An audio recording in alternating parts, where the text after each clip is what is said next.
कसल्या तरी आवाजाने शिवराम जागा झाला. त्याला इतकी गाढ झोप लागलेली की आपण कुठे आहोत याचे भान यायला काही वेळ गेला. कोणीतरी दरवाजावर थाप मारत होतं. त्याचे घड्याळाकडे लक्ष गेले. रात्रीचे 8 वाजले होते. कसाबसा तो उठला आणि तसाच अर्धवट झोपेत दरवाजाजवळ आला. आता यावेळी इथे कोण असेल, तो स्वतःशीच बोलला.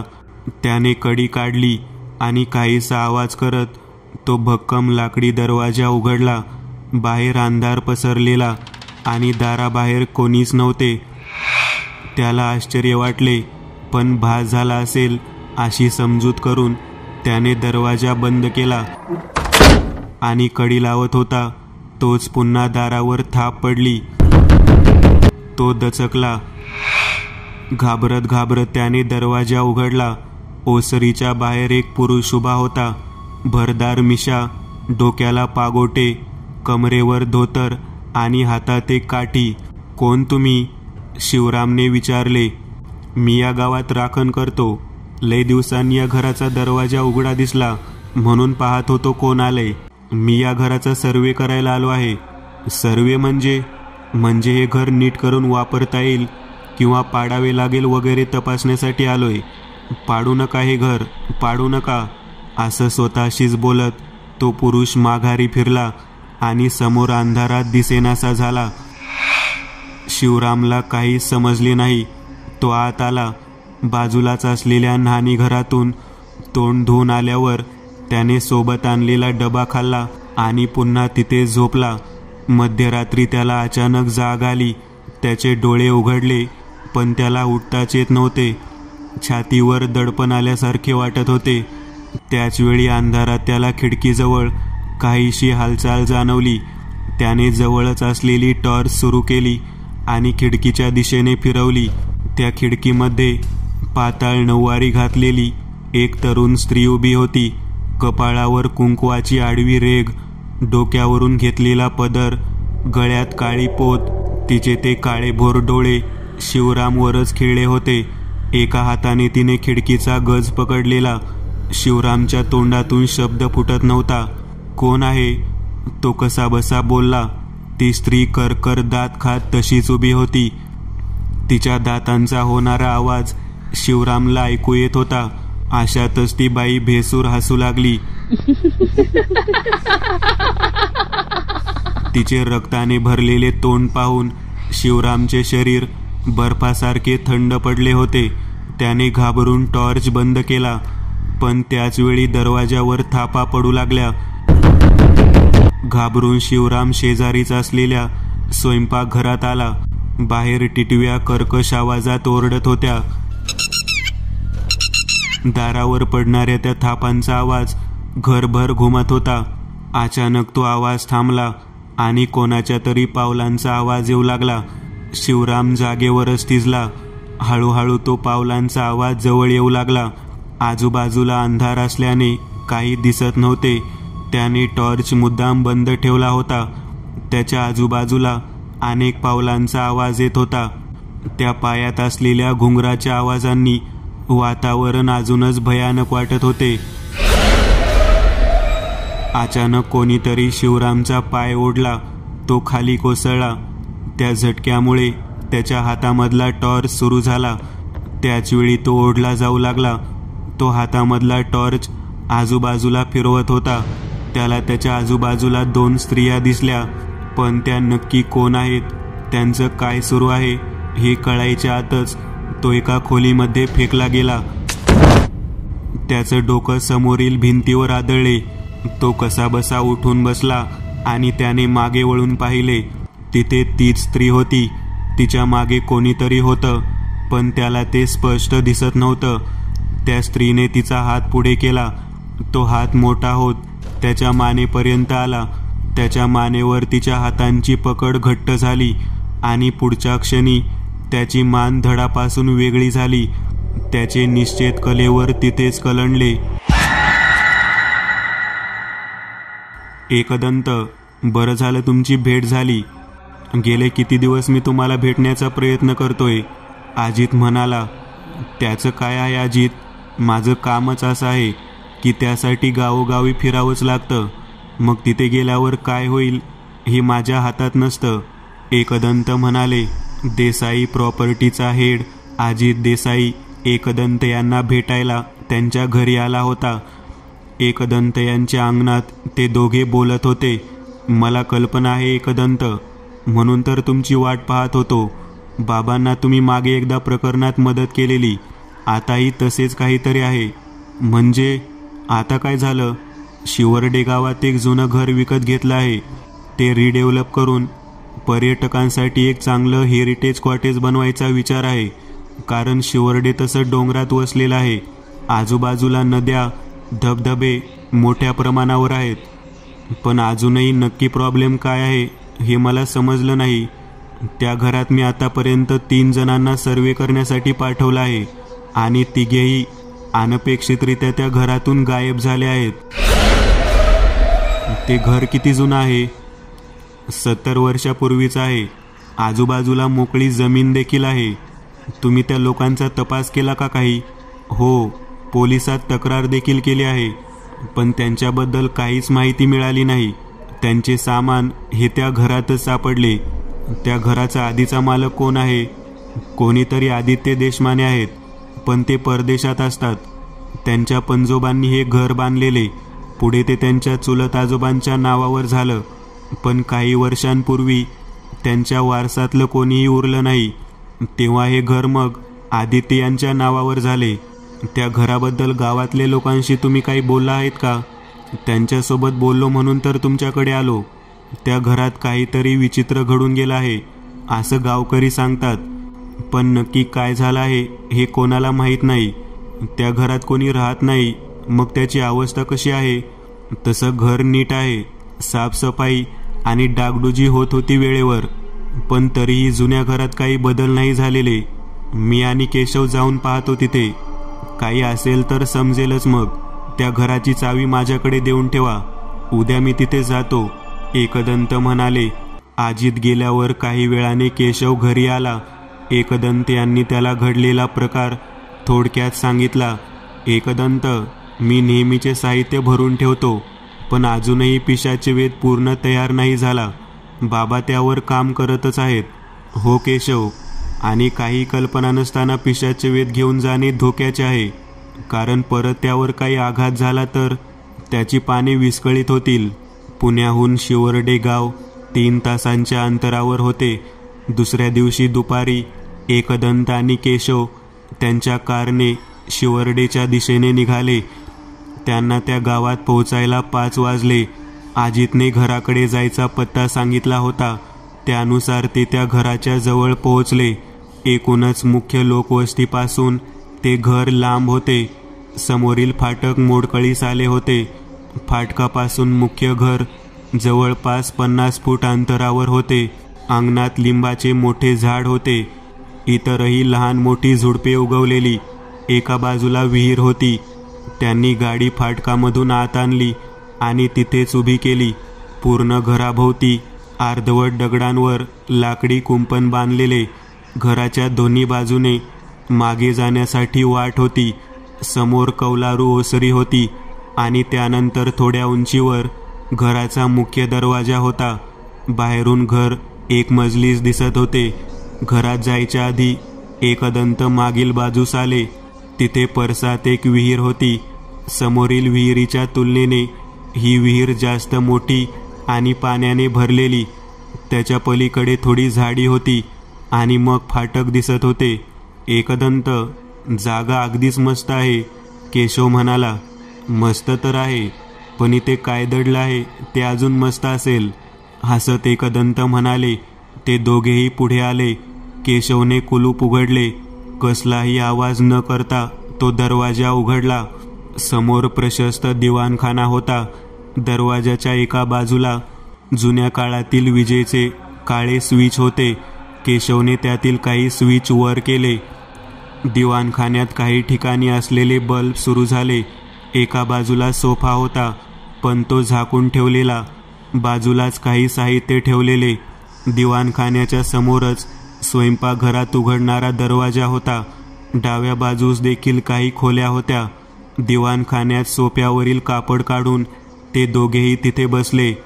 कोणी राहत नाही, पण घर चांगले साफ ठेवले आहे की, केशव म्हणाला. मीही तोच विचार करत होतो. आता काय करायचे एकदंत? आपल्याला सर्व खोल्या नीट तपासाव्या लागतील केशव. इथे काय वेगळं घडतंय ते तिथेच कळेल. हातात एक टॉर्च घेऊन ते स्वयंपाकघरात आले. तिथला बल्ब सुरू करून त्यांनी आजूबाजूला पाहिले. समोर माळ्यावर जाण्यासाठी शिडी लावलेली आणि तिथेच मागील बाजूस जाण्यासाठी दरवाजा होता. उजव्या आणि डाव्या दोन्ही बाजूंना खोल्या होत्या. उजव्या बाजूच्या खोलीमध्ये डोकावून ते डाव्या बाजूच्या खोलीमध्ये आले. त्या खोलीमधून अजून एका खोलीचा दरवाजा होता, पण काही केल्या तो उघडला नाही. ते पुन्हा दिवाणखान्यात आले. तिथून 2 खोल्यांमध्ये दरवाजे उघडत होते. एकूणच घरात सामान कमी होते, पण आक्षेपार्ह असे काही त्यांना दिसले नाही. रात्रीचे 8 वाजले होते. त्यांनी सोबत आणलेला डबा उघडून दिवाणखान्यातच बैठक मांडली. त्यांचे जेवण संपत आले होते. तोच त्यांना स्वयंपाकघरात ताट पडल्याचा आवाज आला. एकदंत आणि केशव यांनी दचकून एकमेकांकडे पाहिले. केशवने डबा तसाच आवरला. एकदंत उठून स्वयंपाकघराच्या दिशेने आले. मांडणीमध्ये जी काही मोजकी ताटे लावलेली त्यातले एक ताट खाली पडलेले त्यांना दिसले. ते ताट उचलायला खाली वाकले, पण त्याचवेळी दचकून मागे सरकले. त्यांना त्या ताटात एका स्त्रीचे पाय दिसले. त्या पायात चांदीचे मोठे पैंजण होते. बोटात जाड जोडव्या होत्या. काय झालं एकदंत? असे दचकला कशाला? मागे उभा असलेल्या केशवने विचारले, पण काही कळायच्या आतच ते पाय गायब झाले होते. एकदंत यांनी नकारार्थी मान डोलावली. त्यांनी पुन्हा ते ताट उचलून वरती ठेवले. केशव, या घरात काहीतरी विचित्र आहे, सावध राहा, एकदंत म्हणाले. ते पुन्हा दिवाणखान्याकडे यायला वळले आणि मागून पुन्हा ताट पडण्याचा आवाज आला. आता मात्र एकदंत यांचा हात खिशात असलेल्या करेच्या पाण्याच्या बाटलीकडे गेला. त्यांनी हळूहळू मागे वळून पाहिले तर तिथे ते ताट तसेच पडलेले. ते काही पावले पुढे गेले. त्या ताटावर काळ्या रंगात पावले उमटलेली. हा काय प्रकार आहे एकदंत? ते काहीच बोलले नाही, फक्त आजूबाजूला पाहत राहिले. त्यांना तिथे जवळच काहीतरी आहे याची जाणीव होत होती, पण माळ्याकडे त्यांचे लक्ष नव्हते. तिथे शिडीवर पाय सोडून नऊवारीमधली एक तरुण स्त्री त्यांच्याकडेच पाहत होती. ते दोघे पुन्हा दिवाणखान्यात आले. एकदंत यांनी बॅगमधून त्यांचे साहित्य बाहेर काढून ठेवायला सुरुवात केली. अचानक एका स्त्रीच्या वेदनेने कन्याचा आवाज त्यांच्या कानावर पडला. केशव, आपल्यासोबत काहीतरी खेळ खेळला जातोय. माझ्यासोबतच राहा.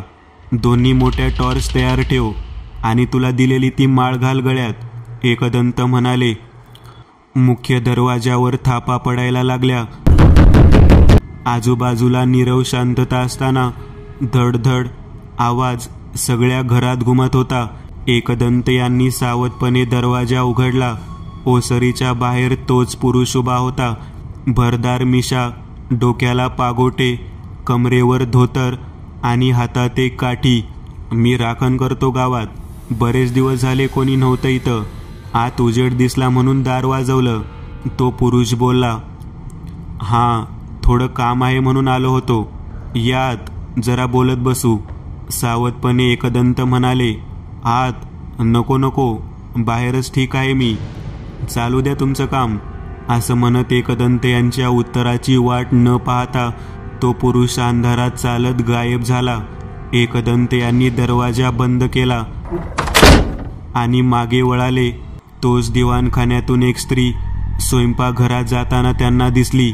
एकदंत लगेचच त्या दिशेने गेले, पण त्यांना कोणीच दिसले नाही. त्याचवेळी स्वयंपाकघराच्या डाव्या बाजूला असलेल्या खोलीमधून पुन्हा एका स्त्रीच्या ओरडण्याचा आवाज आला. एकदंत त्या खोलीमध्ये गेले. एक पिवळा बल्ब तिथे जळत होता आणि तिथे एका कोपऱ्यात एक स्त्री बसलेली. कोण आहेस तू? एकदंत यांनी करड्या आवाजात विचारले. त्याचवेळी त्या स्त्रीने मान वर केली आणि तिथे असणारा बल्ब खट आवाज करत फुटला. त्याच्या काचा एकदंत यांच्या अंगावर उडाल्या. त्यांनी दचकून डोळे बंद केले आणि काही वेळाने डोळे उघडले. सगळीकडे अंधार होता. त्याचवेळी अचानक मागून टॉर्चचा प्रकाश आला आणि एकदंत यांना धक्का बसला. त्यांच्या समोर तीच स्त्री उभी होती, जवळपास 25च्या वयाची. अंगावर नऊवारी साडी, कपाळावर आडवे कुंकू, डोक्यावर पदर. तिच्या डोळ्यात कसलेही भाव नव्हते. ती थंड नजरेने एकदंत यांच्याकडे पाहत होती. एकदंत, काय झालं? मागून केशवने आवाज दिला.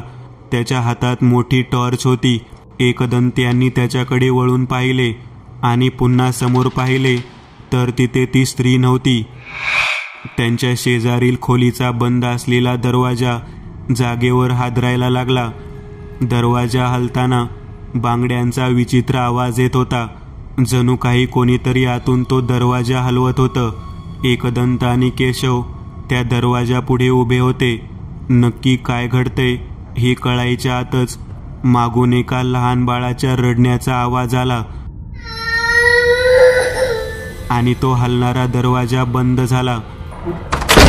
आता त्या घरात फक्त त्या लहान बाळाच्या रडण्याचा आवाज घुमत होता. हळूहळू आवाज करत तो बंद दरवाजा उघडला. आतमध्ये अंधार होता. एकदंत यांनी आतमध्ये टॉर्च फिरवून पाहिले. त्यांना धुळीमुळे नीट काही दिसले नाही. ते आत आले. त्यांच्या मागे केशव आत येतच होता. तोच दरवाजा बंद झाला आणि त्याचसोबत घराचे इतर सगळे दरवाजे बंद झाले. त्या खोलीत एकदंत अडकले. त्यांना आत काही नीट दिसत नव्हते. त्यांच्या हातात टॉर्च होती आणि खांद्यावर अडकवलेली बॅग. त्यांनी आजूबाजूला टॉर्च फिरवून पाहिले, पण त्या खोलीमध्ये काय आहे हे त्यांच्या लक्षात येत नव्हते. बाहेरील कसलाही आवाज आत येत नव्हता. जणू काही ती खोली म्हणजे एक वेगळं जग होती. इथे केशव दरवाजा उघडायचा प्रयत्न करत होता, पण त्याला तो उघडता येत नव्हता. तो पुन्हा मुख्य दरवाजाजवळ आला, पण अचानक त्या दरवाजामधून त्याच तरुण स्त्रीचा चेहरा बाहेर आला. दचकून केशव मागे सरकला. तिथे असलेल्या टेबलाला त्याचा पाय अडकला आणि तो खाली पडला. त्या दरवाजामधून ती स्त्री पूर्ण रूपात बाहेर आली. तिच्या अंगाला कुबड दर्प येत होता. हळूहळू ती केशवच्या जवळ आली. तिच्या तोंडातून 4ही सुळे बाहेर आले होते. जसजशी ती जवळ येत होती, केशवच्या गळ्यात असलेली कवड्यांची माळ गरम व्हायला लागली. ती स्त्री केशववर झेपावली, पण तितक्यात आगीचा लोळ अंगावर यावा तशी ती मागे सरकली आणि दरवाजामध्ये गडप झाली. एकदंत तो दरवाजा उघडायचा प्रयत्न करत होते. त्याचवेळी त्या खोलीमध्ये कसलासा वास पसरू लागला. असंख्य केस एकाच वेळी जळतात तसा तो वास होता. एका कोपऱ्यातून बाळाच्या रडण्याचा आवाज येत होता. एकदंत त्या आवाजाचा कानोसा घेत होते. अचानक त्यांच्या अंगावर काहीतरी पडले आणि त्याच्या धक्क्याने ते खाली पडले. त्यांनी जमिनीवर पडून तसाच टॉर्च आजूबाजूला फिरवला तर त्यांच्या एका बाजूला एक स्त्री पडलेली. तिची मान एकदंत यांच्याकडेच होती. उघडे डोळे त्यांच्यावर खिळलेले. दचकून एकदंत उठून बसले तर आता तिथे ती स्त्री नव्हती. मागून पुन्हा त्यांना धक्का बसला आणि ते पुन्हा जमिनीवर कलंडले. त्यांच्या कमरेला मार लागला होता. हातात टॉर्च तशीच होती. त्यांना जाणीव झाली समोर कोणीतरी उभे आहे. त्यांनी तसाच पालथ पडलेले असताना समोर टॉर्च फिरवला. त्यांना तिथे तेच पाय दिसले जे स्वयंपाकघरात ताटात दिसलेले. त्यांचा हात खिशातील करेच्या पाण्याच्या बाटलीकडे गेला, पण त्याचवेळी समोर असलेल्या त्या स्त्रीच्या पायांपैकी एक पाय त्यांच्या डोक्यावर पडला. प्रचंड वजन डोक्यावर आल्यासारखे एकदंत कळवळले. त्यांना हलता येत नव्हतं, त्यामुळे खिशामधली बाटली बाहेर काढायला जमत नव्हतं. त्यांना जाणीव झाली मागे अजून कोणीतरी आहे. त्यांचे मस्तक जमिनीवर जोरात दाबले जात होते. त्यांनी कसंबसं दुसऱ्या खिशात असलेले काळे तीळ हातात घेतले आणि अंबिका कवच मंत्र म्हटले आणि ते काळे तीळ तिथेच उडवले. त्यांच्या डोक्यावरून तो पाय बाजूला झाला. थोडाही वेळ न दवडता ते झटकन उठून बसले. अजूनही टॉर्चचा उजेड त्या खोलीमध्ये पसरत नव्हता. तो केस जळण्याचा उग्रवास अधिकच वाढला होता. एकदंत यांनी त्यांच्या बॅगमधून कृष्णकांता झाडाची मुळी काढली आणि त्यावर कापूर टाकून मंत्र म्हणत ती मुळी पेटवली. त्यातून निघणाऱ्या धुराने त्या खोलीमधले भारलेले वातावरण मोकळे झाले. आता एकदंत यांनी ती खोली टॉर्चच्या प्रकाशात नीट पाहिली. तिथे फार काही साहित्य नव्हतेच. एका बाजूला जुनी लाकडी खाट होती. जवळच एक चूल होती. भिंतीमध्ये 2 फडताळ होती आणि मागील बाजूस एक दरवाजा होता. एका कोपऱ्यात लाल नऊवारी घातलेली एक स्त्री बसलेली. एकदंत यांनी करेच्या पाण्याची बाटली त्यांच्या हातात घेतली आणि ते पुढे आले. त्याचवेळी तिच्या चेहऱ्यावरचा पदर बाजूला झाला आणि तिचे ते भयानक रूप एकदंत यांच्या समोर आले. ती स्त्री एका कुपोषित बाईसारखी दिसत होती. तिचे केस अत्यंत पातळ पण लांब होते. गाल अगदी आत गेलेले आणि त्वचा चेहऱ्याला चिकटलेली. तिच्या अंगावर थोडेही मांस नव्हते. डोळे अगदी आत गेलेले. त्याभोवती काळी वर्तुळे होती. त्यामुळे बुबळे अधिकच पांढरी दिसत होती. हातात हिरव्या बांगड्यांचा चुडा होता. कपाळावर मोठे आडवे कुंकू होते. तिचे हे रूप आधीपेक्षा अगदी वेगळे होते. ती अगदी यंत्रवत उठली. मागून लहान बाळाच्या रडण्याचा आवाज आला. एकदंत यांनी मागे वळून पाहिले पण मागे कोणीच नव्हते. पण त्यांना त्यांच्या गळ्यापाशी त्यांनी वळून पुढे पाहिले तर तिथे बसलेल्या त्या स्त्रीचा हात लांब होत त्यांच्या गळ्यापाशी आला होता. थोडाही वेळ न दवडता त्यांनी करेचे पाणी तिच्या दिशेने शिंपडले. त्या कोपऱ्यात धुक्यासारखा एक आकार बनला आणि मागील दरवाजा आपोआप उघडला. तो आकार वेगाने त्या दरवाजामधून बाहेर पडला. एकदंत त्याच्या पाठोपाठ दरवाजामध्ये आले. मागे असणाऱ्या विहिरीच्या दिशेने जात तो आकार नाहीसा झाला. एकदंत यांच्या मागे खोलीमध्ये कसलासा आवाज आला. त्यांनी मागे वळून पाहिले तर भिंतीपाशी एक चटई टाकली होती. त्यावर पानाची पेटी ठेवलेली आणि त्याच्या जवळ एक म्हातारी बसलेली. तिच्या अंगावरही नऊवारी साडी होती. कपाळावर आडवे कुंकू, मोकळे सोडलेले केस. एकदंत यांच्याकडे पाहून ती कुत्सित हसली. तुला काय वाटलं? तू या घरात येशील आणि जिवंत परत जाशील? करड्या आवाजात दात विचकवत ती म्हातारी बोलली. मागील दार बंद झाले. अचानक त्या खाटेवर कोणाची तरी हालचाल होताना त्यांना जाणवली. तिथे तीच तरुण स्त्री पडलेली आणि ती वेदनेने विवळत होती. त्या खाटेखालून रक्ताचा एक ओघळ वाहत एकदंत यांच्या पायाजवळ आला. ते काहीसे मागे सरकले. ती खाट आपोआप हलायला लागली. त्यांनी न राहून त्या खाटेच्या खाली टॉर्च फिरवला. ते दृश्य पाहून त्यांना धक्काच बसला. तिथे जवळपास 5 दिवसांचे बाळ होते पण त्याचे मुंडके कापून एका बाजूला ठेवलेले आणि त्याचे धड दुसऱ्या बाजूला हालत होते. तो रडण्याचा आवाज त्याच कापलेल्या मस्तकामधून येत होता. एकदंत यांनी खिशामधून एक ऊद काढला आणि काही मंत्र म्हणत तो पूर्ण खोलीत फुंकला. पण तो फुंकलेला ऊद त्यांच्याच दिशेने आला आणि त्यांच्या डोळ्यात गेला.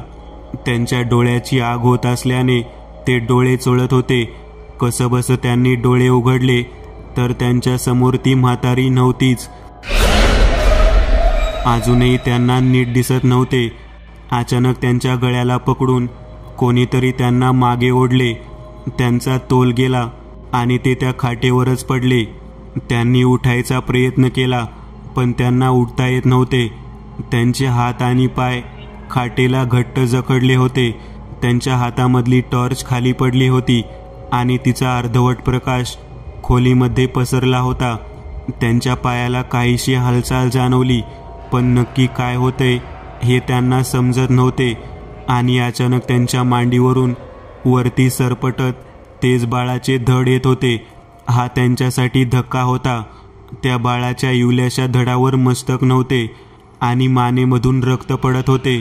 हळूहळू ते बाळ त्यांच्या छातीवर आलं, पण एकदंत यांना हालचाल करता येत नव्हती. त्यांच्या छातीवर दाब पडायला लागला. एकदंत यांनी मोठ्याने हनुमान बंधनमुक्त मंत्र उच्चार सुरू केले. त्यांच्या छातीवर असलेले ते बाळाचे धड गायब झाले आणि त्यांचे हातपाय मोकळे झाले. ते उठून बसले तेव्हा मागील बाजूस असलेला दरवाजा उघडा होता. ते बॅग आणि टॉर्च घेऊन त्या दरवाजामधून बाहेर पडले आणि मागील बाजूस असलेल्या अंगणात आले. बाहेर थोडासा चंद्राचा प्रकाश सोडला तर इतर कसलाही उजेड नव्हता. एकदंत यांनी त्यांच्या बॅगमधून एक अंड काढले आणि ते अंड तळहातावर ठेवून काही मंत्र म्हटले आणि ते त्या विहिरीच्या जवळ गेले. जसजसं ते त्या विहिरीच्या जवळ जात होते ते अंड अधिक वेगाने त्यांच्या हातावरच फिरायला लागले. जसे ते त्या विहिरीच्या काठावर पोहोचले ते अंड उडून त्या विहिरीत पडले. त्या विहिरीमधून तीच म्हातारी स्त्री वरती आली आणि तिने एकदंत यांच्या गळ्यात एक दोर टाकला आणि जशी ती वर आली तशीच पाण्यात गेली. पण तिने टाकलेल्या दोरामुळे एकदंत त्या भरलेल्या विहिरीत ओढले गेले. त्यांची बॅग खालीच पडली, पण हातात ती वॉटरप्रूफ टॉर्च तशीच होती. त्यांनी पाण्यात गेल्यावर श्वास रोखून धरला. ते वेगाने खाली जात होते, पण कसंबसं त्यांनी गळ्यातला फास मोकळा केला. ते पाण्यात पोहायचा प्रयत्न करत होते. त्याचवेळी त्यांचे लक्ष समोर गेले. पाण्यात विहिरीच्या एका भिंतीला ती तरुण स्त्री चिकटलेली. तिचे केस पाण्याने हलत होते. ते उघडे डोळे एकदंत यांच्यावर रोखलेले. पाण्यात टॉर्चचा उजेड जास्त पडत नव्हता, पण तिचे ते भयानक रूप मात्र दिसत होते. ते दुसऱ्या बाजूला वळले तर तिथे ती म्हातारी स्त्री होती. घरामध्ये ती स्त्री गेल्यानंतर केशव उठून बसला होता. त्याचवेळी अचानक दरवाजा उघडला. केशव तसाच उठून दरवाजात आला तर समोर तोच पिळदार मिशीचा पुरुष उभा होता. तुम्ही कसं काय इथं? केशवने विचारले. अरे प्रश्न विचारत बसू नको, आधी मागच्या विहिरीजवळ जा आणि त्याला वाचव. त्या विहिरीत त्या दोघींचा वास आहे. तू तिथे जास्त वेळ नाही जिवंत राहणार, पळ लवकर. तो पुरुष म्हणाला. इकडे विहिरीत एकदंत यांचे पाय खेचले गेले आणि ते विहिरीच्या तळाला पोहोचले. त्यांना वरती जाता येत नव्हते. दम लागला होता. आता त्यांना मोकळ्या हवेची गरज होती, पण नाकातोंडात पाणी जायला सुरुवात झाली होती. अचानक त्यांच्या पायावरची पकड सैल झाली आणि ते वेगाने वरती येऊ लागले. त्यांना विहिरीमध्ये आता त्या दोन्ही स्त्रिया दिसत नव्हत्या. ते कसेबसे पाण्यावर आले. त्यांना खूप दम लागला होता. त्यांनी भानावर येताच काठावर पाहिले. तिथे केशव होता आणि त्याच्या हातात करेच्या पाण्याची बाटली. एकदंत पोहत कठड्याजवळ आले. केशवने त्यांना ओढून विहिरीच्या बाहेर ओढले. पूर्ण ओल्या चिंब शरीरामधून पाणी खाली निथळत होते. त्यांना इतका दम लागला होता की बोलता येत नव्हते. हळूहळू ते पूर्ववत झाले. तू अगदी वेळेवर आलास केशव, पण तुला काही झालं नाही ना? एकदंत म्हणाले. केशवने घडलेला सगळा प्रकार एकदंत यांना सांगितला आणि म्हणाला, मी तुमच्या बॅगमध्ये असलेली करेच्या अभिमांत्रित पाण्याची बाटली या विहिरीत ओतली. त्याचमुळे तर वाचलो मी, नाहीतर काही खरं नव्हतं. पण एकदंत, इथे काय प्रकार सुरू आहे? इथे 3 वाईट शक्ती आहेत केशव, पण माझा अंदाज आहे त्यात एक जण काळी जादू करणारी स्त्री आहे. तिने त्यातलाच एक प्रयोग माझ्यावर केला. तो फास टाकताना माझी पूर्ण शक्ती त्या फासाने खेचून घेतली होती आणि त्याचमुळे ती मला विहिरीत ओढू शकली. पण तो पुरुष कोण हा प्रश्न उरतोच आहे. ते पुढील अंगणात आले. एकदंत यांनी गाडीमधून सुके कपडे घातले. ते दोघे पुन्हा मुख्य दाराने घरात आले. केशव, हे जे काही आहे ते त्याच खोलीशी संबंधित आहे. पुन्हा त्या खोलीत जाऊन पाहू, एकदंत म्हणाले. ते दोघेही त्या खोलीमध्ये आले. त्यांना त्या खाटेवर ती तरुण स्त्री पडलेली दिसली. तिचे अवतार पाहून केशव घाबरला. ती स्त्री वेदनेने कळवळत होती. तिची नऊवारी साडी कमरेपासून खाली फाडलेली. तिच्या मांडीमधून रक्त वाहत होते. केशव, घाबरू नकोस, आपल्याला इथे एक यज्ञ करावा लागेल, एकदंत म्हणाले. केशवने बॅगमधून यज्ञाचे सामान काढून ठेवले. एकदंत यांनी त्यांच्याजवळ असलेल्या भस्माने रिंगण आखले आणि त्या रिंगणात यज्ञकुंड ठेवले. काही वस्तू समोर मांडून ठेवल्या आणि मंत्र म्हटले. त्यानंतर त्यांनी हातात पाणी घेतले आणि पुढील मंत्र म्हटले. त्यांनी ते पाणी तिथे जमिनीवर सोडले. त्याचवेळी ती स्त्री गायब झाली आणि वादळ यावे तसा धाडकन मागील दरवाजा उघडला. एक काळी आकृती घोंगावत त्यांच्यावरून फिरत होती. एका फडताळाचे दार आपोआप उघडले आणि त्यातून काही चित्रविचित्र वस्तू बाहेर पडल्या, ज्यात काळी सुकलेली लिंब, सुकलेले पक्षी अशा अनेक गोष्टी होत्या. हे सगळं एकदंत यांच्या जवळ सरकत होते, पण त्यांनी आखलेल्या रिंगणाला स्पर्श होताच ते जळून गेले. केशवने यज्ञकुंडात अग्नी पेटवला आणि ती खोली प्रकाशाने उजळली. त्या दोघांच्याही मागे त्या स्त्रिया उभ्या होत्या, पण त्या रिंगणाच्या बाहेर होत्या. अशातच त्या खाटेखालून त्या मस्तक विरहित बाळाचे धड बाहेर आले आणि ते सरपटत त्या रिंगणाच्या भोवती फिरत होते. वातावरण पूर्ण भारलेले. त्या स्त्रीच्या रडण्याचा आवाज अंगावर काटा आणत होता. एकदंत यांनी हातात ऊद घेतला आणि पुढील मंत्रोच्चार सुरू केले. असं म्हणत त्यांनी प्रत्येक एक आवर्तनानंतर थोडा ऊद यज्ञात टाकला. जसजशी आवर्तने वाढत होती त्या स्त्रियांच्या विवळण्याचे आवाज येऊ लागले. यज्ञातून निघणारा धूर खोलीभर पसरला होता. अशातच एक आगीचा लोट हवेत झेपावला आणि त्याने एका स्त्रीची आकृती साकारली. तिने डोळे आणि नाकात गोलाकार आभूषण अशी 3 डोळे आणि नाकात गोलाकार आभूषण अशी भव्य आकृती होती ती. तिचा 3रा डोळा चकाकत होता. ती आकृती पूर्ण खोलीत फिरली आणि जणू काही त्यांचा घास घ्यावी असं त्या आकृतीने रिंगणाबाहेर असणाऱ्या स्त्रियांना आणि लहान बाळाच्या धडाला स्वतःमध्ये सामावून घेतले. त्या भव्य आकृतीच्या आगमनाने पूर्ण वातावरण मोकळे झाले होते. ती आकृती जशी आली तशीच यज्ञात सामावली. केशव, इथलं काम झालं आहे, आवर हे सगळं आता, एकदंत म्हणाले. केशवने सर्व साहित्य आवरले. रात्रीचा 1 वाजला होता. ते दोघेही सर्व साहित्य घेऊन दिवाणखान्यात आले, पण दोघेही जागीच थबकले. तिथे सोप्यावर तो पुरुष बसला होता. मोठं काम केलं तुम्ही दोघांनी, लय आभारी आहे तुमचा, तो पुरुष म्हणाला. पण तुम्ही कोण? एकदंत यांनी विचारले. मी रावसाहेब, या घराचा मूळ मालक, पण गेली कित्येक वर्ष मुक्तीविना या घराच्या बाहेर भटकत होतो. त्याचे बोलणे ऐकून दोघांनाही आश्चर्य वाटले. म्हणजे तुम्ही? एकदंत हे बोलतच होते तोच तो पुरुष गायब झाला आणि अचानक त्यांच्या समोर आला आणि म्हणाला, म्हणजे मला देह सोडून 40 वर्ष झाली. दचकून ते दोघेही मागे सरकले. घाबरू नका, तुम्ही मला मुक्त केलंय, पण इथे नक्की काय प्रकार होता रावसाहेब? एकदंत यांनी विचारले. रावसाहेबांनी सांगितलेला वृत्तांत काहीसा असा होता. रावसाहेबांना एक मुलगा होता, धीरज. त्याचे लग्न हेमांगी सोबत झाले होते, पण त्या हेमांगीचं तिच्या सासूसोबत म्हणजेच कावेरी सोबत अजिबात जमत नव्हतं. कावेरी वामाचार तंत्रामध्ये तरबेज होती.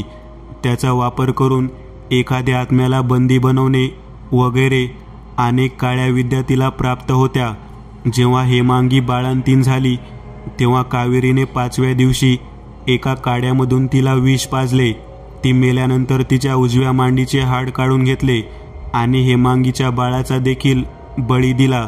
कारण जेव्हा ओली बाळंतीण मरते तेव्हा ती हाडळ बनते, पण त्यापूर्वी जर तिच्या मांडीचे हाड काढून घेतलं आणि तिच्या बाळाचा बळी दिला तर ती ते हाड काढणाऱ्याची गुलाम बनते. ते हाड काढून तिने तिची मांडी अगदी नीट बांधली. त्यामुळे नंतर कोणाला काही संशय आला नाही. जेव्हा हेमांगी हाडळ बनली तेव्हा ती कावेरीची गुलाम झालेली, पण त्या हाडळीला लोकांचे मांस खायला लागत होते. कावेरीच्या अशा गुणांबद्दल रावसाहेबांना आधीपासूनच तिटकारा होता. त्यानंतर जेव्हा रावसाहेब मृत्यूपत्र बनवत होते तेव्हा त्यांनी कावेरीला काहीही दिले नाही. पूर्ण संपत्तीही त्यांच्या मुलाच्या नावावर केली होती आणि त्या मुलाच्या पश्चात देखील ती कावेरीला मिळू नये अशी अट त्यात घातली.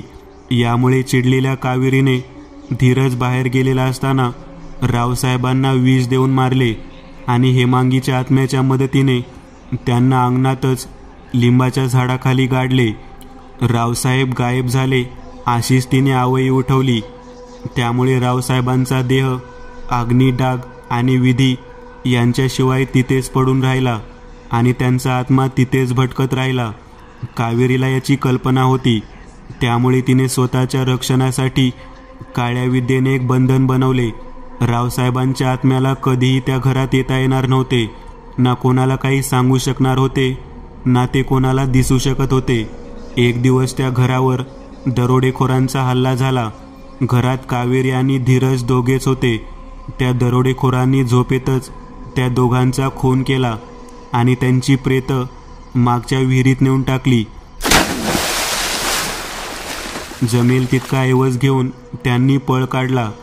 गावातल्या लोकांना हे सगळं कळलं तेव्हा त्यांनी कावेरी आणि धीरजच्या प्रेताला अग्नी दिला. पण कावेरीचा आत्मा अतृप्तच राहिला. हेमांगी आणि त्या बाळाचा आत्मा तिचे गुलाम बनून त्याच घरात वास करत होते. कावेरीचा मृत्यू झाल्याने रावसाहेबांवर तिने जी काळ्या जादूने बंधने घातलेली त्यातील काही बंधने कमी झाली आणि ते काहीसे मोकळे झाले. त्यामुळे ते तरी ठराविक वेळात त्या घराजवळ दिसू शकत होते, पण त्यांना त्या घरात प्रवेश मात्र करता येत नव्हता. इतके बोलून रावसाहेब थांबले आणि पुढे म्हणाले, एकदंत, काल तुम्ही कावेरीवर हल्ले करून तिची शक्ती कमी केली होती. त्यामुळेच मी केशवसाठी दरवाजा उघडू शकलो. योग्य वेळी तुम्ही आमची मदत केली, त्याबद्दल मी तुमचा आभारी आहे. पण आता तुमच्यावर कसलेही बंधन नाही, त्यामुळे तुम्ही मुक्त होऊ शकता. एकदंत म्हणाले. रावसाहेबांनी हात जोडले आणि हळूहळू त्यांची आकृती सोफ्यावरून नाहीशी झाली. एकदंत, त्या खोलीमध्ये नक्की काय झालं? ती आग अशी का भडकली होती? केशवने विचारले. केशव, ती कावेरी काळी जादू करणारी स्त्री होती हे माझ्या आधीच लक्षात आलं होतं. आपल्याला तिचा नाश करायचा होताच, पण तिने जी काही काळी जादू करून ठेवली होती त्याचा पण नाश करायचा होता. म्हणून मी त्यावेळी यज्ञाद्वारे देवीचे आवाहन केले. तिथे ती अवतरली आणि तिने येथे असलेल्या त्या वाईट शक्तीचा अंत केला. ही कोणती देवी आहे एकदंत? प्रचंड शक्तिशाली प्रत्यंगिरा देवी. ही पार्वतीचा अवतार समजली जाते. ती एक महाविरुद्धा शक्ती आहे. तिच्या शक्ती तामस विरोधी असतात. म्हणजेच कसलीही काळी जादू ही शक्ती नष्ट करून उलट हल्ला करू शकते. असं म्हणतात. महर्षी प्रत्यंग्य आणि महर्षी अंगिरस कैलास पर्वतावर गेले आणि त्यांनी तप करून देवीचे हे रूप प्रसन्न करून घेतले. त्यावरून तिचे नाव प्रत्यंगिरा पडले. मार्कंडेय पुराणात देखील प्रत्यंगिरा देवीचा उल्लेख येतो. या देवीचा चेहरा हा सिंहाचा असतो. तिला 3 डोळे असतात. मुकुटावर अर्धचंद्र असतो आणि ती स्वतः सिंहावर आरूढ असते. आणि शिवाय गूढ शक्ती असलेल्या अथर्ववेदाचे नियंत्रण हीच प्रत्यंगिरा करते. तिच्या हातांमध्ये शंख, चक्र, गदा आणि पत्र असते. एकदंत, या शक्तीच्या वर्णनानेच भारावून गेलो, पण तिथे ती आपल्याला दिसली का नाही? तिच्या मूळ रूपाचे तेज आपण सहन करू शकलो नसतो केशव, म्हणूनच ती ज्वाला रूपात दिसली. दुसऱ्या दिवशी सकाळी एकदंत आणि केशव पुण्याकडे परत निघाले. घरी आल्यावर दुपारी अजित त्यांना भेटायला आला. एकदंत यांनी तिथे जो काही प्रकार होता तो थोडक्यात त्याला सांगितला. ती जागा इतकी वाईट होती, तिथे कोणी एक त्राण पण राहू शकलं नसतं. त्या गावात काल थोडी चौकशी केली तेव्हा मला समजलं, रात्री कोणीही त्या घराजवळ जात नव्हतं. म्हणजे ती जी साफसफाई वगैरे होत होती ती फक्त दिवसाच. एकदंत म्हणाले. एकदंत, पण त्या घरात जे लोक त्या कावेरीने म्हणा किंवा हेमांगीने मारले त्यांचा काहीच ठाव ठिकाणा का लागला नाही? कारण हेमांगी ही हाडळ होती आणि तिला माणसाचे मांस खायला मिळेल तेवढं कमी होतं. जे लोक त्या घरात मारले गेले त्यांच्या मांसांचा आणि रक्ताचा प्रत्येक कण त्या हाडळीने संपवला. तुम्ही पुन्हा एकदा आमची मदत केली एकदंत. काय बोलू आता यावर? परत असली काही इन्व्हेस्टमेंट करताना विचार करा इतकंच, नाहीतर आम्हाला असं भोगावं लागतं. सुजलेल्या कपाळाकडे हात दाखवत एकदंत हसत बोलले. माफ करा एकदंत, माझ्यामुळे तुम्हाला हा असा त्रास झाला. हे कामच आहे माझं, त्यात होतच राहतं. अजित त्याच्या घरी परतला. एकदंत यांनी अजून एक भयावह प्रकरण सोडवले होते, पण त्यांचा आपल्यासोबतचा प्रवास तसाच सुरू आहे, अज्ञाताच्या दिशेने. मित्रांनो, आज पुरतं एवढंच. तुम्हाला जर काही गोष्ट आवडली असेल तर नक्की लाईक करा. तुमच्यापैकी बरेचसे जण व्हिडिओ लाईक न करताच पळून जातात, पण हा जर व्हिडिओ तुम्ही लाईक केला तर मला जरा बरं वाटेल आणि असेच भारी भारी व्हिडिओ बनवायची माझ्यात एनर्जी येईल. त्यामुळे नक्की लाईक करा. आणि अजूनही कोणी या चॅनलला सबस्क्राईब केलेलं नसाल तर लगेच सबस्क्राईब करून टाका. आणि बाजूची घंटी ती मात्र दाबायला विसरू नका. देवाची घंटी आहे ती. चला तर मग पुन्हा भेटूया अशीच एक आगळी वेगळी गोष्ट घेऊन पुढच्या